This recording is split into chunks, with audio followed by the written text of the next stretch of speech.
Olá, pessoal, tudo bem? Eu sou o professor Maurício Pimentel e essa é a disciplina de Turismo Contemporâneo. Então, o tópico da nossa discussão de hoje é essa transição do Fordismo para o pós-Fordismo, a relação que isso tem com a globalização e com o turismo, né? Esse termo pós-Fordismo também, às vezes, é entendido como toyotismo ou acumulação flexível, enfim. Né? Essa transição que ocorreu principalmente desse período do pós-guerra, que vai até a década de 70, mais ou menos, que era o principal modo de produção fordista, para o período depois disso. Né? Então, a gente começa com o Fordismo. Né? Eu coloquei para vocês dois vídeos ali em que uma professora de geografia explica resumidamente, né, o que é esse processo. Coloquei também um texto de apoio, né, não é obrigatória a leitura, do David Harvey, que é um geógrafo britânico, mas está há muito tempo radicado nos Estados Unidos, enfim, que propõe esse debate, né, e que faz essa análise com um pouco mais de mais estendida, né, assim como também tem ali o link de uma entrevista dele falando sobre esse processo. Então, recomendo se vocês puderem ver a entrevista, inclusive, enfim, se vocês tiverem alguma dúvida, depois a gente pode debater no nosso encontro síncrono, né? Mas então, o que foi essa transição, principalmente, né? A gente percebe que aqui nesse mapa eu tenho um desenho do mundo durante a Guerra Fria, né? O mundo dividido principalmente em dois blocos, né? Enfim, os países ocidentais e o bloco soviético, o comunista, né? E alguns em amarelo aqui que são os chamados países não alinhados, né? E nesse período, então, apesar dessas diferenças ideológicas e de sistemas econômicos, né, eu tinha em comum uma certa ideologia de que a industrialização seria a medida para o progresso, né? E justamente um dos pontos fortes desse período, né, é justamente essa ideia e essa crença numa ideia de progresso, né, de desenvolvimento, que hoje em dia já é muito questionada, digamos assim, né? Inclusive questionada por uma série de outros fatores, como a questão ambiental e outros elementos que vieram à tona em relação a isso. Né? Então, esse croquis aqui, esse esquema, né, ele vai nos indicar como é que foi essa transição desse mundo, então, da Guerra Fria para o mundo contemporâneo. Né? Então, como é que era esse período aqui de 19 a 39, né, com a União Soviética fora, e um certo alinhamento aqui na Europa, Estados Unidos, digamos assim, com o colonialismo, né, dominando a África e a Ásia, aqui principalmente. Né, então, esse período do capitalismo imperial. No pós-Segunda Guerra, então, eu tenho essa divisão do mundo que vai ter três principais polos, né, os Estados Unidos, a Europa e o Japão, né, aliados dos Estados Unidos, que seria, digamos assim, o hegemônico nesse campo em azul aqui, e justamente no outro lado, né, na União Soviética, China, né, e alguns outros países da África, Cuba, enfim. Né? E como é que foi essa transição depois da década de 90 para então, esse desenha um novo, digamos assim, uma nova ordem mundial, né? Um novo arranjo geopolítico, inclusive. Né? Então, continuo tendo esses três centros, digamos assim, mas eu passo a ter a emergência muito forte da Ásia, né? E aí China, Índia, enfim, inclusive nesses países que nem sempre aceitam essa dominação norte-americana, que aliás já é questionada, né, porque os Estados Unidos já não têm mais a mesma força que tinham. Eu tenho a organização do mundo não mais tão focado em estados-nação, mas em blocos regionais, né? E, e aí então um momento dessa que vai marcar essa transição, principalmente, né? E daí esse nome do Fordismo e Toyotismo é quando a indústria automobilística americana vai perder a sua hegemonia, principalmente, inclusive, né, dentro de casa, por uma nova forma de produzir. Né? Essa nova forma de produzir que veio do Japão, que estava vinculada muito mais a uma produção flexível. Né? O Japão, como vocês sabem, é um país muito pequeno, não tem a capacidade de fazer estoque, por exemplo, acumular recursos. Então, toda a produção ela era muito, que a gente chama do sistema just-in-time. Né? Ele era racionalizado para ser produzido somente aquilo que seria preciso. Né? Isso dá margem para uma série de alterações, por exemplo, vinculando aí a possibilidade de contemplar diferentes consumidores em relação a variações de gosto, né? E justamente essa mudança de mentalidade, por exemplo, em vez de eu produzir aquele carro forte, firme, que vai durar por 30 anos, eu vou produzir um carro mais frágil e vou vender um carro a cada 5 anos ou a cada 10 anos, né? Eu tenho essa ideia também desse ritmo maior, dessa rotação maior da produção, né? Claro, um carro mais barato, mas que dura menos, né? Enfim. E isso, né, juntamente com uma série de outros processos que a gente pode ver, inclusive nessa imagem aqui, né, essa diferença entre essa linha de produção do Ford e uma linha de produção atual, que é completamente robotizada e automatizada, né, foi esse processo de emergência dos serviços, né, como um ponto importante na economia mundial, né, principalmente nesses países ocidentais, e uma diminuição do papel industrial nesse sentido, né? Porque eu tenho um processo que a gente vai ser dessa migração das indústrias, né, para a Ásia, para outros países em que a mão de obra é mais barata, e então ficando nos países centrais a questão principalmente do desenho, funções administrativas, né? E outros elementos. Então, esse outro mapa aqui nos mostra como é que funciona a dispersão, digamos assim, da Toyota, né? Essa empresa que é japonesa, o número de empregos que ela tem nesses círculos em azul, né? Então, a gente nota que, apesar de ser uma empresa japonesa, né, ela é uma multinacional, ela tem fábricas em vários países, né? Eu tenho aqui a estrela, esses centros de pesquisa e desenvolvimento, que a gente nota que tem no Japão, na Tailândia, na Europa, nos Estados Unidos, né? E outros países do Sul, mais centrada a questão da própria produção, né? E aqui em vermelho, então, onde houve uma perda, né, dessa produção nos últimos anos, e em verde, onde houve um aumento, né? Então a gente vê esse deslocamento da produção, por exemplo, da Europa, dos Estados Unidos para China, Índia, Brasil, né? Esse fenômeno que a gente chama às vezes de outsourcing, né? Ou terceirização. Então isso é um outro aspecto que vai acontecer justamente nesse período, né? É as empresas passarem a, de alguma maneira, se dividirem, né? E, inclusive, nessa foto que eu tenho aqui, né, uma foto do presidente da Ford e do presidente da Toyota anunciando uma parceria em conjunto agora para desenvolver um campo de programação livre, né, para softwares de automóvel. O que eu tenho com isso, então? Uma aliança, né, horizontal para combinar esforços, né, para o setor como um todo. E isso vai um pouco nessa linha, né, desse modo de acumulação flexível, né, justamente das empresas diminuírem o seu escopo, se concentrarem naquilo que é o escopo delas e terceirizarem o resto, né? Então, eu tenho, por exemplo, uma produtora de automóveis que vai estar centrada na produção do desenho, né, enfim, do marketing, da venda, uma série de outros elementos, mas muitas vezes a produção das peças são feitas por outras companhias, né? Elas vão terceirizar isso. E com isso vai diminuir, por um lado, vai enxugar, né, a necessidade que a companhia tem de acumular recursos, capital imobilizado, digamos assim, né? Porque caso eu tenha alguma crise ou alguma coisa assim, bom, eu paro de comprar, ou eu demito, ou, né, se torna um sistema com muito mais flexibilidade nesse sentido, né? O que, por um outro lado, pode ser visto também com uma certa precarização do trabalho, né? Então, a gente tem aqui essas novas correntes, né, essa nova engrenagem do funcionamento do mundo com a China, com esse papel bastante importante, né, vendendo para a Europa e para os Estados Unidos que se desindustrializaram, né, e, por outro lado, indo buscar seus recursos e matérias-primas na África e na América do Sul. Né? No Brasil, por exemplo, o principal produto da nossa pauta de exportação, talvez não o principal, mas um dos principais, né, é a soja, por exemplo, para a China, né, ou a carne, enfim, para vários outros países. Mas então o que a gente vê aqui é esse novo desenho, essa nova organização do capitalismo global, né?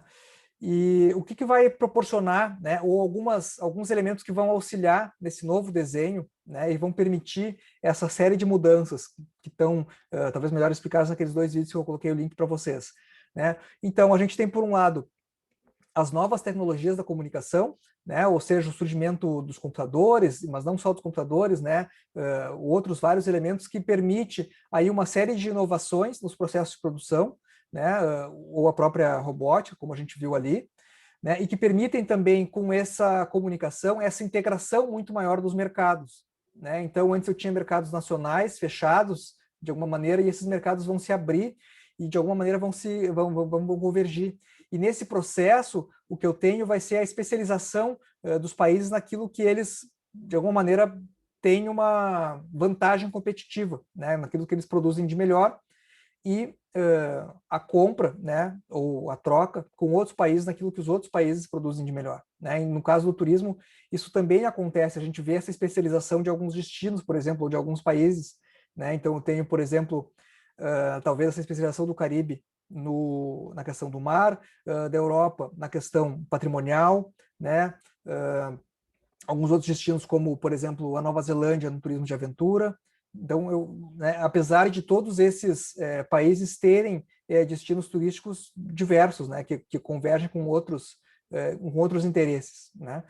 E esse surgimento dessas tecnologias de informação e comunicação também vai gerar, como eu comentei, né, esses processos de outsourcing, ou seja, dessa divisão, dessa desintegração das empresas, né, entre a função digamos assim, gerencial, a função de elaboração do produto e a função produtiva em si, né? Eu tenho essa fragmentação, digamos assim.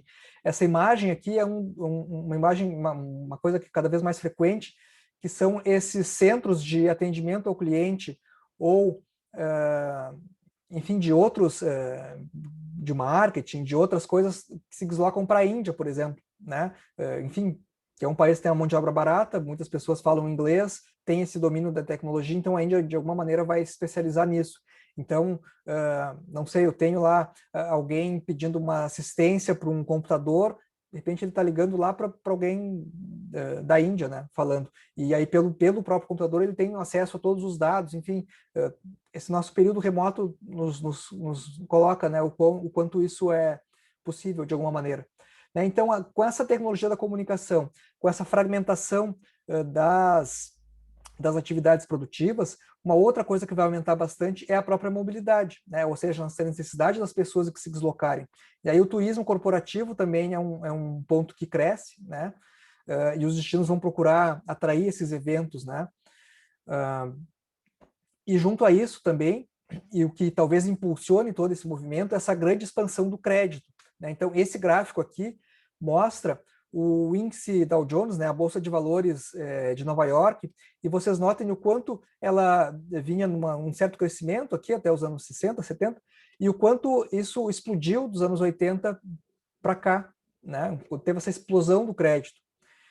Então, antes, né, se a gente pensar até nos próprios processos de consumo, eu me recordo, por exemplo, dos meus pais para comprar algum objeto, eles primeiro conseguiam o dinheiro, né, guardavam o dinheiro, faziam essa economia, essa poupança para depois fazer essa compra. Hoje em dia, qual é o modo mais frequente do pessoal comprar? É com cartão de crédito, é fazer um boleto, enfim, né, eu colocar isso mais para frente, dividir, parcelar.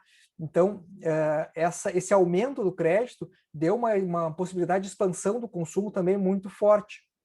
E a gente vai ver justamente que uma das coisas que vão diferenciar esse período pós-fordista em relação ao fordista é essa ênfase no consumo, né, ao invés da ênfase na produção. Então, se no fordismo eu tinha essa possibilidade de produção em massa, e era justamente essa economia de escala que me colocava, né, essa possibilidade de produção em massa, essa conquista de novos mercados, digamos assim, no pós-fordismo, isso já está dado e eu tenho, de alguma maneira, essa necessidade de diversificação, né, desse produto, essa busca por diferenciação, por mais que seja algum detalhe, né? É a mesma coisa, mas tem um detalhe diferente, enfim, e o quanto a própria imagem, o papel da imagem e da comunicação e do marketing passa a agregar valor em relação aos produtos, mais do que talvez o próprio uso, né, que ele tenha em si. Uma série que ilustra muito bem isso, não sei se vocês já viram no Netflix, é a Mad Men, né, que trata de uma companhia, de uma agência de publicidade, né, justamente nesse período de transição aí dos anos 50 aos anos 70, né, e essa série de transformações que ocorreram, e é bem interessante ver o quanto ilustra muito bem esse período, né. E claro, né, com essas inovações, uma delas que possibilitou toda essa transformação e essa integração do mundo pelo comércio foi a invenção do próprio container, né, e o quanto isso barateou a logística e possibilitou esse desenvolvimento do comércio mundial. E por outro lado, né, com essas áreas industriais nos países centrais que foram abandonadas, e os próprios portos também, né, porque os portos que não se adequaram a essa nova tecnologia ficaram obsoletos, digamos assim, e além disso eu tenho toda uma ênfase no modelo rodoviarista também, né, do crescimento das estradas, enfim, principalmente isso no Brasil. Eu tenho nas cidades uma série de áreas que ficaram obsoletas, né? E aí, então, essa tendência de reconversão dessas áreas obsoletas das cidades em equipamentos de lazer e de turismo, né? Isso é um outro ponto que se coloca aqui, né, dentro dessa nova arquitetura. Inclusive, no texto da Ambev ali, né, existe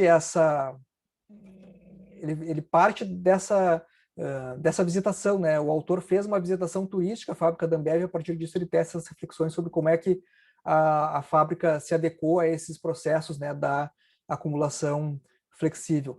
Então a gente vê aqui, né, esse grande aumento do comércio mundial e de como é que esses fluxos ocorrem, né? E ao mesmo tempo a gente vê que esses fluxos são muito desiguais, né? Eu tenho áreas que estão bem integradas e áreas que não estão tão bem integradas, né? Então, o quanto existe uma assimetria nesse processo, né? Isso é importante de se colocar. Então, de alguma maneira, né, alguns pontos que seriam importantes a gente se destacar nessa transição é justamente essa ênfase da produção para a ênfase no consumo, né, e com isso o aumento do papel dessa economia simbólica, do papel da imagem, né, dessa criação do desejo de consumir.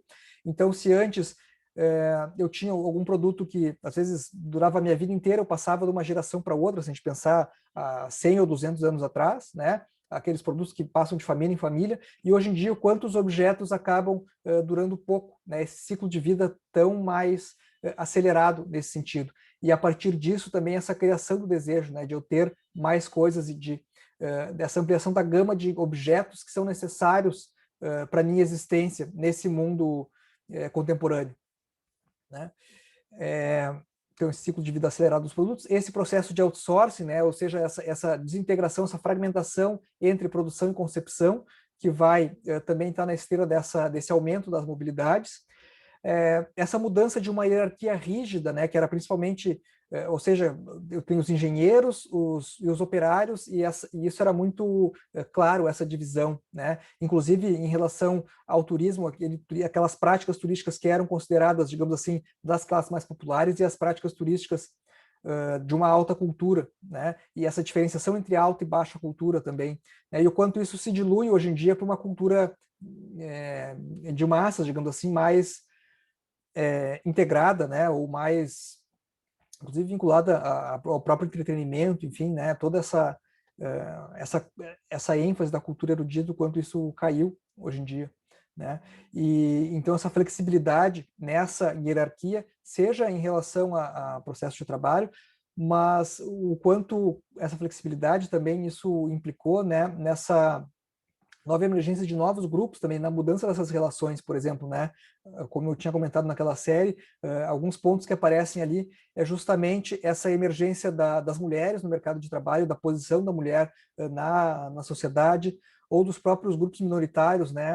A questão dos movimentos dos negros nos Estados Unidos, por exemplo, né? E o quanto isso muda. E isso vai ser interessante porque um dos pontos que justamente auxiliaram a Toyota a se tornar mais competitiva do que as fábricas americanas, né, era isso de ouvir o seu colaborador e de fazer com que todos dentro da linha de produção dessem sugestões, né, sobre como aquilo poderia ser produzido. Então eu tenho essa descentralização, digamos assim, desse processo criador, né? E, enfim, quem está na ponta sabe como talvez possa melhorar o seu trabalho. E por um outro lado também, se o Fordismo estava pautado justamente na especialização, né? Cada um faz uma tarefa específica, é muito bom naquilo. Nesse momento eu tenho essa questão da flexibilidade, né? Ou seja, um funcionário pode fazer múltiplas tarefas, né? E, inclusive, isso talvez às vezes possa ser um ponto para superexploração, né? Enfim, tem que dar conta de tudo, tem que fazer tudo, né? Mas, de alguma maneira, isso também foi possível, né? Porque aqueles próprios processos mais repetitivos foram mecanizados, né? Então, eu tenho o ser humano cuidando mais dessas questões de, enfim, de operação dessas máquinas, mas uma operação não tão mecânica, mas de como saber programá-las, por exemplo, né? Ou até como programar o resto do processo produtivo, ou essas funções de marketing, serviços, enfim, a gente nota essa diferença, né? Me vem agora uma imagem na cabeça dessa diferença, o que era, por exemplo, uma colheita, né, nos anos 50, 60, aquele monte de gente trabalhando, e o que é uma colheita hoje em dia, né, um cara num ar-condicionado, numa colheitadeira, né, cheia de tecnologia. Então, essa transição, né, como é que houve essa transição e o que isso implicou, né, em mudanças não só em termos econômicos, mas em termos culturais também, né? E o quanto isso foi possível por essas tecnologias da informação, da comunicação, dessa nova logística, né? E por essa financiarização, por esse aumento do crédito e esse aumento muito forte do capital financeiro, né? E o investimento desse capital financeiro, né? Em outros aspectos, né?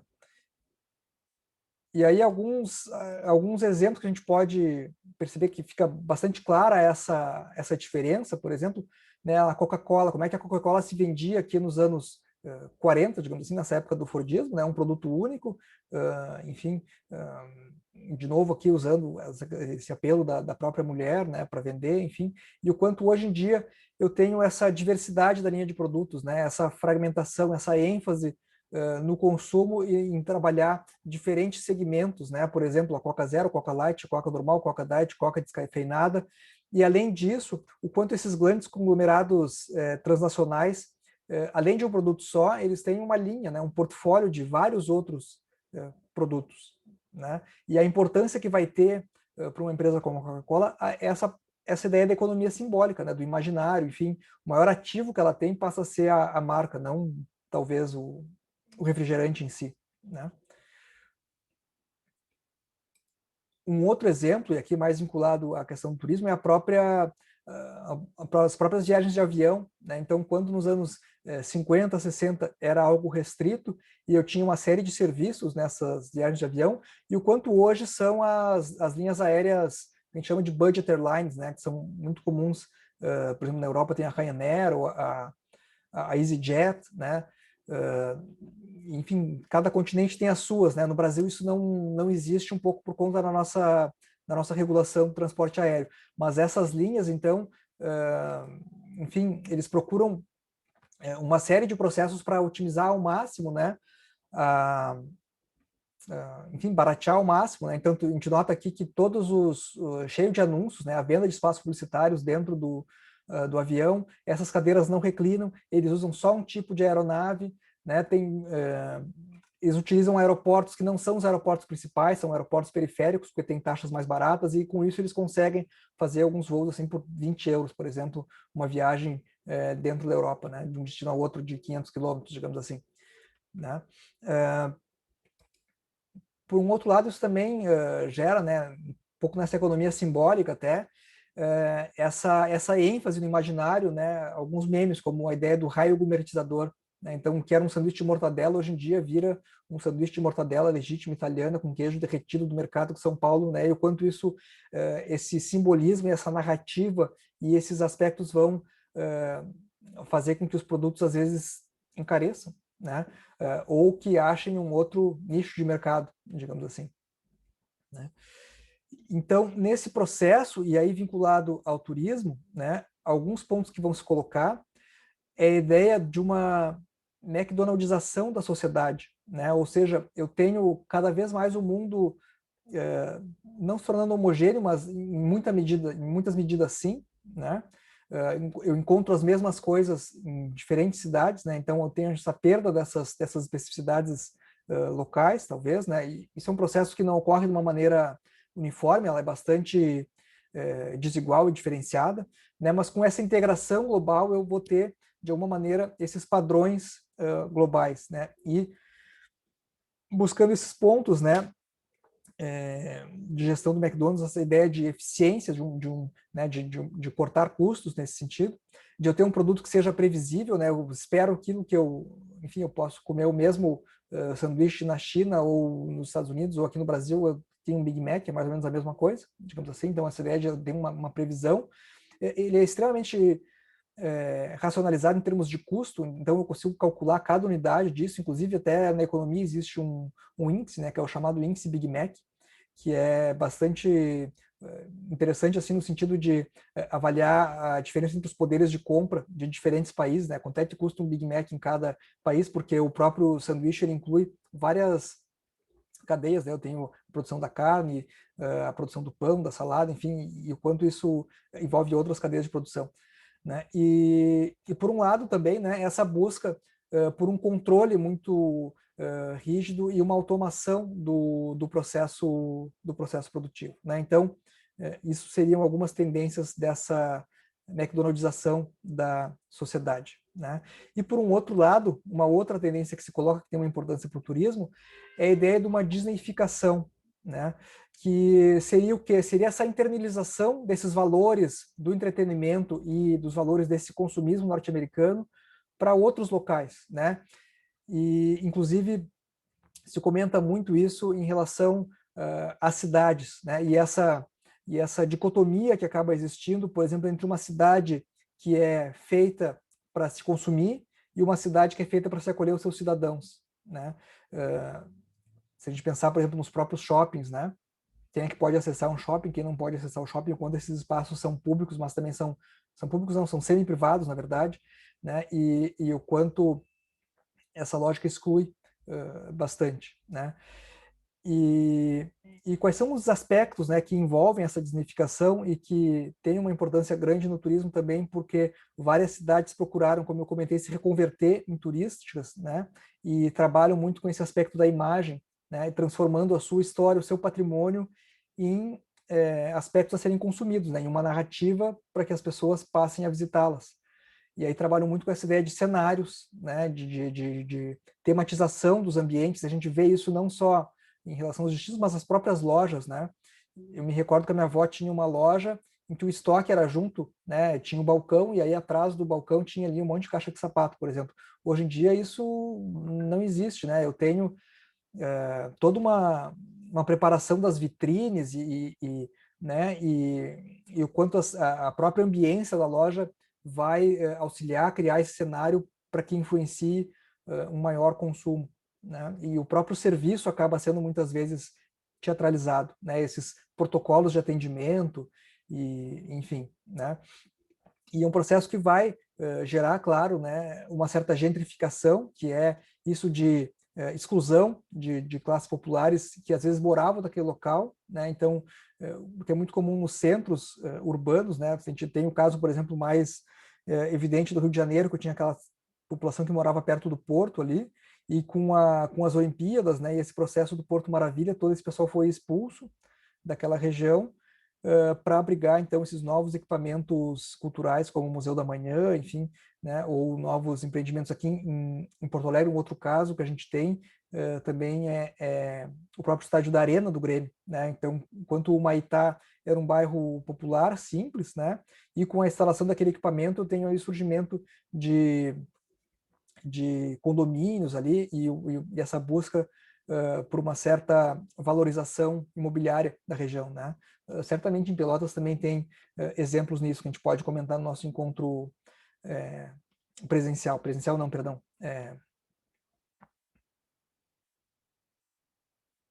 síncrono. Né? E junto com esse processo de gentrificação, essa ideia de higienização também, né? Uma cidade um pouco asséptica, digamos assim, né? Que de alguma maneira rejeita essas diferenças, né? Essa diversidade, por exemplo, dos próprios moradores de rua, enfim, ou outros, enfim, quem sai daquele padrão, né? Digamos assim.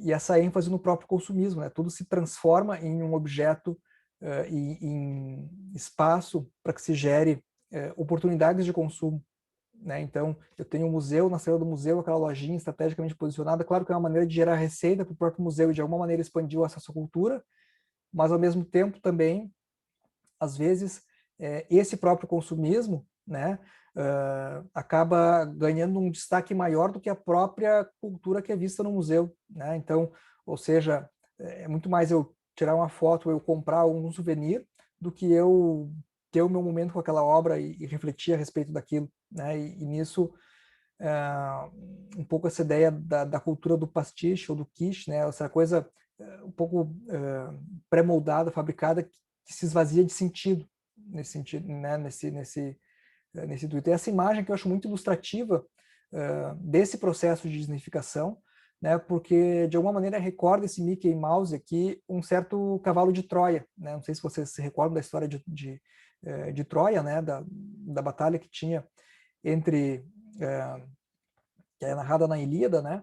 Então o pessoal da Hélade estava há 10 anos tentando entrar em Troia, até que eles deram um grande presente para eles, que era um cavalo de madeira, né? E o exército se escondeu naquele cavalo e à noite saíram, então, e conseguiram finalmente tomar a cidade. E então, o quanto esses processos de conversão das cidades, né, e ao turismo e em cenários turísticos, muitas vezes acaba trazendo um cavalo de Troia no sentido de morte daquela cultura da cidade, né? E essas cidades passam a ser cenários.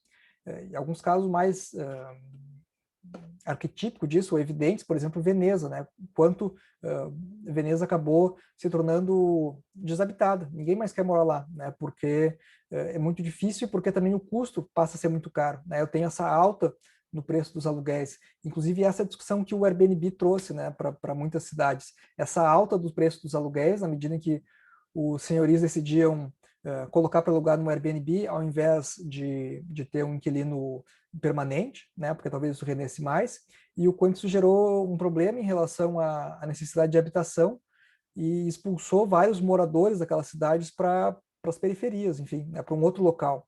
E aí, com isso, o centro da cidade acaba se tornando um cenário, né, como uma casca oca, né? E, inclusive, o quanto várias cidades estão tentando algumas políticas agora para inibir isso, né? No meu caso de Paris, de Amsterdã, de limitar esses aluguéis por Airbnb, né?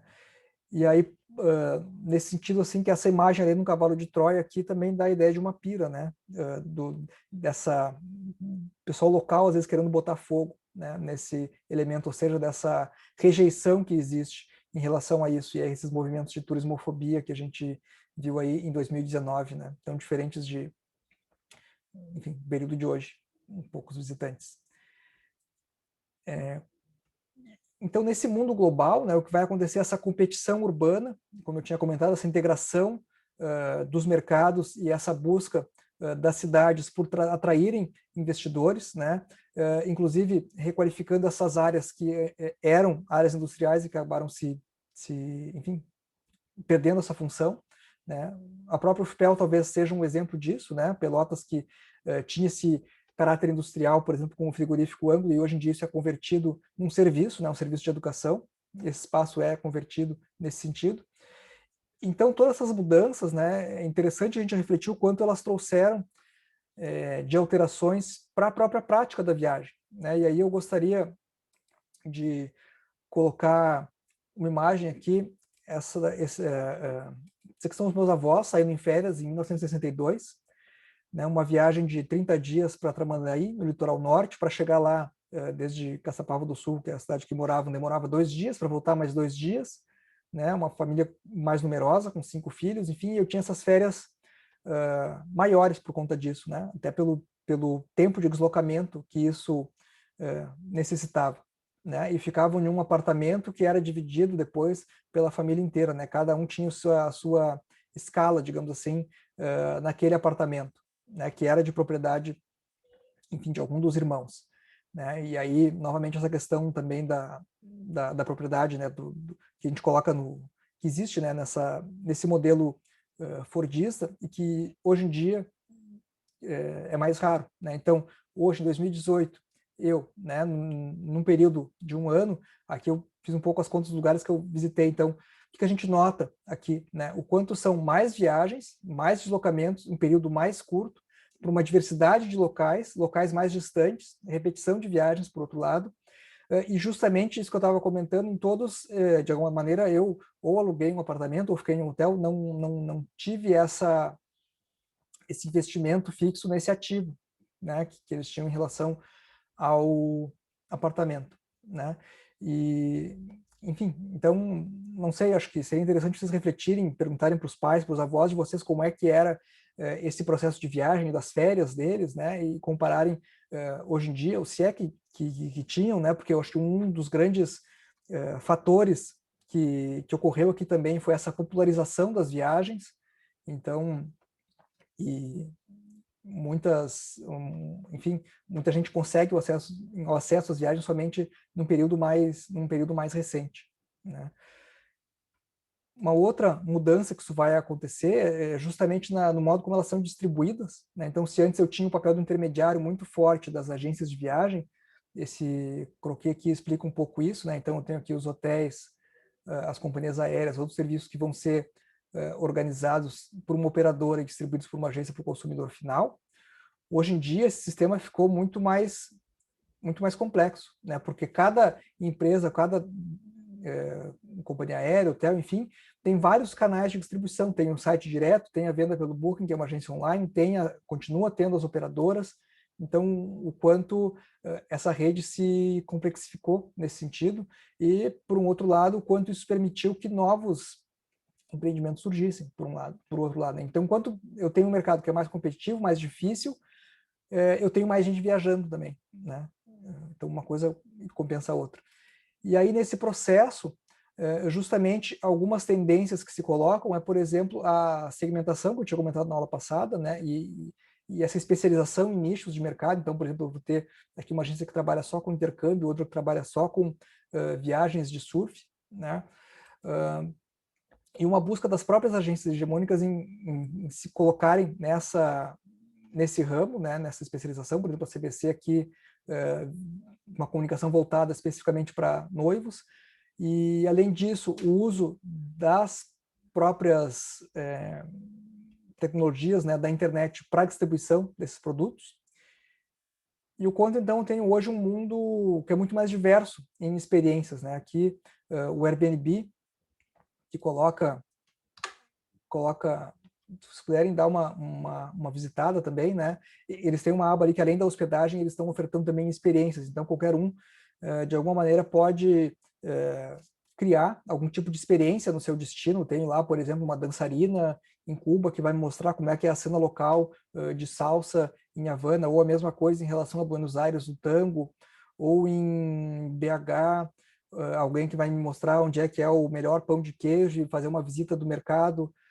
Em Porto Alegre também eu tinha um tour da Porto Alegre Assombrada, né? Então, a gente nota essa diversidade, essa proliferação de produtos turísticos que vão ser muito diferentes daquela época, por exemplo, que eu mostrei ali dos anos 60, que o pessoal ia para a praia e ficava 30 dias, né? Então, algumas tendências a gente vê isso, né? Essa incorporação das novas tecnologias, esse melhoramento dos processos, né? Nesse período de transição, novos modelos de negócio que surgem, a emergência dessas agências de viagem online e desses grandes conglomerados, né? Que de alguma maneira, se os empreendimentos podem ter esse canal de distribuição direta, por exemplo, um hotel pode fazer essa venda direta para um cliente através do seu site, ele também de alguma maneira fica um pouco mais dependente do Booking, né, para sua distribuição. E essa integração vertical que existe entre as diferentes companhias e essa busca, né, por exemplo, a TAM de ter, Latam no caso, né, isso aqui está um pouco desatualizado, né, então essa integração tanto da TAM com a LAM, né, a TAM brasileira, a LAM chilena, que se integraram, fazendo um conglomerado maior, e o quanto esse conglomerado depois vai ter vários outros serviços, como, por exemplo, uma operadora de viagens, como um sistema de milhagem, sistema de crédito, né, enfim, companhias de crédito em relação a isso. A CVC é dona de alguns hotéis, então eu tenho essa busca por integração da cadeia como um todo, né, dessa cadeia vertical no sentido de tudo aquilo que o visitante vai utilizar num pacote para eu conseguir negociar um preço mais baixo. e por outro lado também uma integração horizontal, né? Ou seja, mesmo concorrentes, as companhias aéreas se articulam para buscar pautas em comum, né? Assim como as operadoras de viagem, assim como os hotéis no destino se articulam para a promoção daquele destino. Então eu tenho,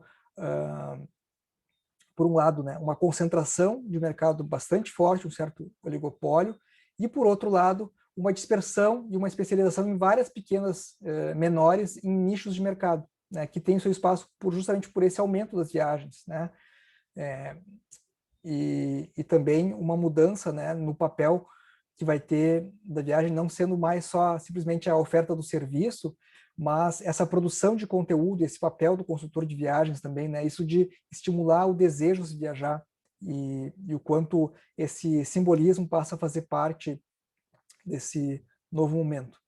Tá, pessoal? Bom, acho que era isso. Até mais.